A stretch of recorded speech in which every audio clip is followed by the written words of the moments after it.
Mari belajar sebentar.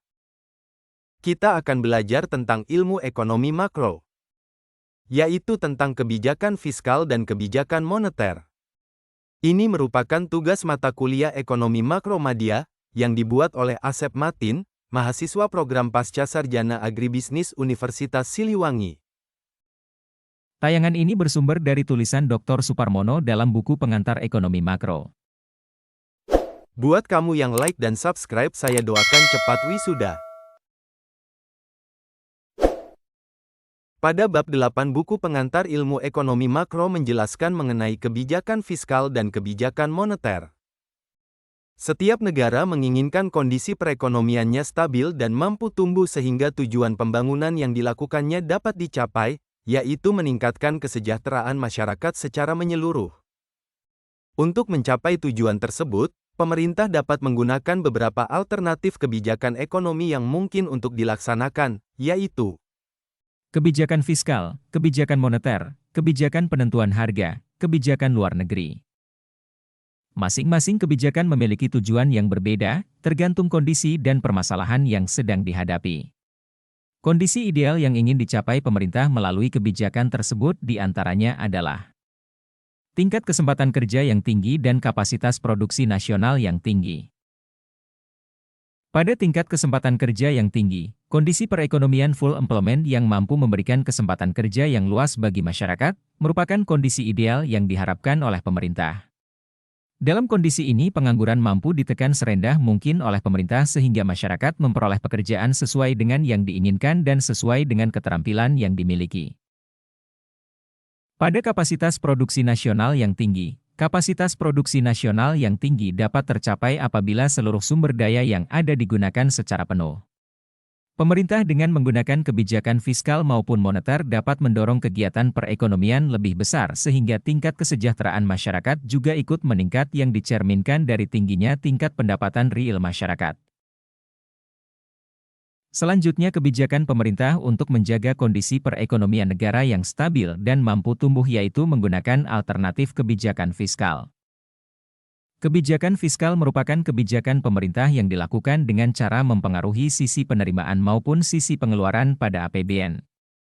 Segala macam kebijakan yang berkaitan dengan APBN digolongkan sebagai kebijakan fiskal, misalnya kebijakan bidang perpajakan, kebijakan hutang luar negeri, dan kebijakan peningkatan pengeluaran pemerintah. Pemerintah seringkali menghadapi masalah defisit anggaran sehingga memerlukan satu set kebijakan fiskal untuk mengatasinya. Ada beberapa sumber pembiayaan defisit anggaran, di antaranya yaitu 1. Pajak, 2. Mencetak uang baru, 3. Pinjaman masyarakat dalam negeri, 4. Pinjaman masyarakat luar negeri. Selanjutnya kita akan membahas mengenai pajak sebagai instrumen kebijakan fiskal. Secara umum, tujuan diberlakukannya pajak adalah untuk mencapai kondisi meningkatnya ekonomi suatu negara dengan maksud untuk membatasi konsumsi dan dengan hal tersebut bisa mentransfer sumber dari konsumsi, untuk mendorong tabungan dan penanaman modal, untuk mentransfer sumber dari tangan masyarakat ke tangan pemerintah sehingga memungkinkan adanya investasi pemerintah, untuk memodifikasi pola investasi, untuk mengurangi ketimpangan ekonomi, serta untuk memobilisasi surplus ekonomi. Berikut merupakan keterangan yang disampaikan oleh Menteri Keuangan Ibu Sri Mulyani mengenai fungsi pajak bagi pembangunan Indonesia.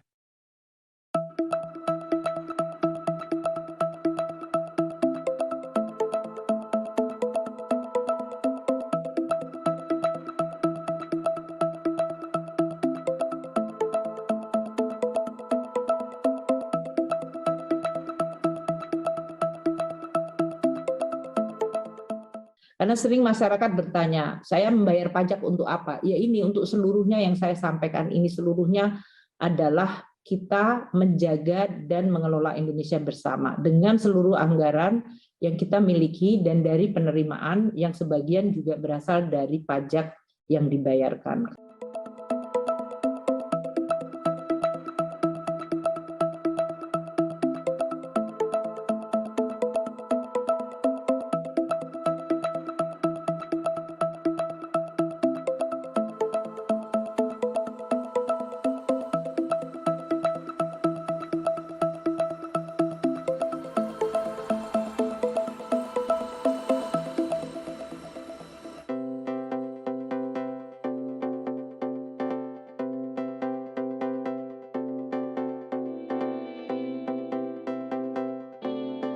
Selain kebijakan fiskal, alternatif yang dilakukan oleh pemerintah dalam menjaga stabilitas dan pertumbuhan ekonomi masyarakat adalah kebijakan moneter. Dalam melaksanakan kebijakan moneter, Bank Indonesia menganut sebuah kerangka kerja yang dinamakan Inflation Targeting Framework. Dalam kerangka ITF, Bank Indonesia mengumumkan sasaran inflasi ke depan pada periode tertentu. Setiap periode Bank Indonesia mengevaluasi apakah proyeksi inflasi ke depan masih sesuai dengan sasaran yang ditetapkan. Selanjutnya, apa saja instrumen kebijakan moneter? Dr. Suparmono dalam buku pengantar ekonomi makro, kebijakan moneter merupakan kebijakan pemerintah untuk mengendalikan perekonomian melalui jumlah uang beredar yang dilakukan oleh bank sentral. Dalam mengendalikan jumlah uang beredar, ada beberapa instrumen kebijakan moneter yang biasa digunakan. Instrumen kebijakan moneter terdiri dari instrumen kuantitatif dan kualitatif. Instrumen kuantitatif meliputi operasi pasar terbuka, suku bunga diskonto dan tingkat cadangan wajib. Selanjutnya instrumen meliputi kredit selektif dan bujukan moral. Instrumen kebijakan operasi pasar terbuka dilakukan dengan cara menjual atau membeli surat berharga, misalnya sertifikat Bank Indonesia dan surat berharga pasar uang. Kemudian mengenai instrumen kebijakan moneter dalam kebijakan suku bunga diskonto atau diskon rate dapat dijelaskan sebagai berikut. Bank umum dalam menjalankan kegiatannya memerlukan kepercayaan dari masyarakat. Tanpa adanya kepercayaan dari masyarakat, maka bank umum tidak mungkin mampu berkembang. Salah satu cara menjaga kepercayaan masyarakat, bank harus mampu menyediakan dana yang ditarik oleh masyarakat. Dalam memberikan pinjaman, bank sentral menetapkan tingkat bunga diskonto pada bank umum tersebut. Tingkat diskonto ini dapat digunakan oleh bank sentral untuk mengendalikan perekonomian. Instrumen kebijakan moneter kuantitatif yang ketiga yaitu tingkat cadangan wajib atau reserve requirement. Kelebihan cadangan yang dimiliki oleh bank umum akan mengakibatkan ketidakberhasilan instrumen operasi pasar terbuka dan tingkat diskonto. Untuk itu, bank sentral dapat mewajibkan bank umum untuk meningkatkan persentase cadangan wajib yang harus diserahkan ke bank sentral. Dengan meningkatkan persentase cadangan wajib, maka kelebihan cadangan milik bank umum dapat dikurangi dan bahkan dihilangkan. Setelah kelebihan cadangan milik bank umum dikurangi dan dihilangkan, maka instrumen operasi pasar terbuka dan tingkat diskonto dapat bekerja lebih efektif.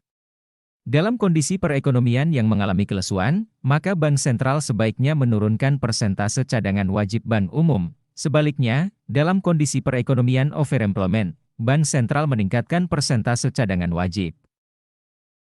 Kemudian instrumen kualitatif kebijakan moneter adalah kredit selektif atau selektive kredit.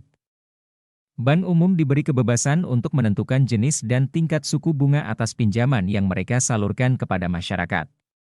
Pemerintah dapat menggunakan instrumen kebijakan ini untuk melakukan pengawasan pada bank umum mengenai penyaluran kredit mereka dan jenis investasi yang dilakukan sesuai dengan keinginan pemerintah. Misalnya pemerintah ingin mendorong perkembangan usaha kecil dan menengah atau UKM, pemerintah dapat membuat aturan ataupun himbauan kepada bank umum untuk menyalurkan sebagian kreditnya untuk UKM. Misalnya kredit tersebut bersifat lunak, baik tingkat bunganya maupun jangka waktu pengembaliannya. Kemudian instrumen kebijakan moneter kualitatif kedua adalah bujukan moral atau moral suasien. Berbeda dengan instrumen operasi pasar terbuka, tingkat diskonto, dan tingkat cadangan wajib, instrumen bujukan moral tidak mewajibkan bank umum untuk mengikuti aturan yang ditetapkan oleh bank sentral. Bank sentral hanya memberikan bujukan, ajakan, ataupun himbauan kepada bank untuk membantu pemerintah melaksanakan program tertentu yang akan dilaksanakan. Misalnya bujukan itu berupa himbauan kepada bank umum untuk mengurangi kredit untuk sektor tertentu dan meningkatkan atau menurunkan suku bunga pinjaman bank umum. Karena instrumen ini hanya bersifat kualitatif, maka keberhasilan kebijakan moneter sangat tergantung pada kemauan bank umum untuk menuruti himbauan pemerintah melalui bank sentral. Secara ringkas, bank sentral dapat menggunakan instrumen kebijakan moneter untuk mengatasi masalah overemployment dan underemployment seperti terlihat pada tabel berikut ini. Baiklah, dari tayangan ini dapat disimpulkan beberapa alternatif kebijakan yang bisa digunakan oleh pemerintah untuk mencapai tujuan pembangunan, di antaranya adalah kebijakan moneter, kebijakan fiskal, kebijakan pengendalian harga, dan kebijakan luar negeri. Pada dasarnya, kebijakan itu bertujuan untuk mencapai tingkat kesempatan kerja yang tinggi dan mencapai kapasitas produksi nasional yang tinggi.